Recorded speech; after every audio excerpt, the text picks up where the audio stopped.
आप सभी को नमस्कार।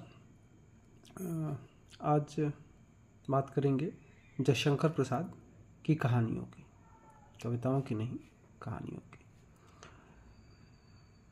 तो जयशंकर प्रसाद की कहानियों पर बात शुरू करें उससे पहले एक बात हमें नोट करनी होगी, ध्यान में रखनी होगी कि कहानी प्रसाद के लिए मूल रचनात्मक सक्रियता वाली विधा नहीं रही, पर पुरस्कार, ममता, गुंडा, आकाशदीप, मधुआ, नूरी आदि कहानियाँ ऐसी हैं जिनके आधार पर इस क्षेत्र में उनके रचनात्मक अवदान को व्यापक स्वीकृति मिलती रही है।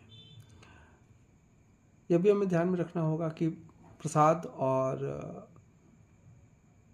प्रेमचंद दोनों लगभग समकालीन हैं। प्रेमचंद का जन्म 1880 में होता है और उनकी मृत्यु 1936 में होती है। प्रसाद का जन्म 1889 में और मृत्यु संभवतः 1937 में होती है। तो प्रेमचंद प्रसाद से 9 वर्ष बड़े थे और उनके 1 वर्ष बाद प्रसाद की मृत्यु होती है। दोनों समकालीन हैं।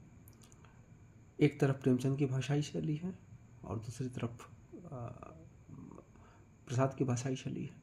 और बाद के लगभग सारे जो लेखक हैं, कहानी लेखक या उपन्यास लेखक, उन्होंने प्रेमचंद और प्रसाद की भाषाई शैली को ही अपनाया। कुछ उसमें अपनी चीज़ें जोड़ी, कुछ चीज़ें उसमें घटाई, ये अपनी जगह है। लेकिन हम देखते हैं कि मूलतः प्रसाद की भाषा शैली और प्रेमचंद की भाषा शैली ही आगे के उपन्यासकार अपनाते हैं। तो इस प्रकार से प्रसाद एक हिंदी के प्रमुख शैलीकार भी।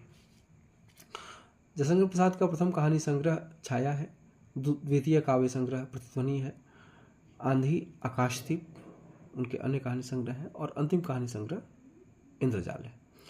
उनके पहले कहानी संग्रह की अधिकांश कहानियाँ ऐतिहासिक पृष्ठभूमि पर रचित हैं। प्रसाद की ये कहानियाँ यदि एक ओर प्रेम के उदात्त रूप और सर्वस्व बलिदान में निहित साहस एवं शौर्य को रेखांकित करती हैं, तो वहीं वे दो परस्पर विरोधी भावों के संघात और द्वंद्व को नाटकीय कौशल के साथ प्रस्तुत करती हैं। प्रसाद का जो नाटककार का रूप है वो उनकी कहानियों में भी दिखता है, ये हम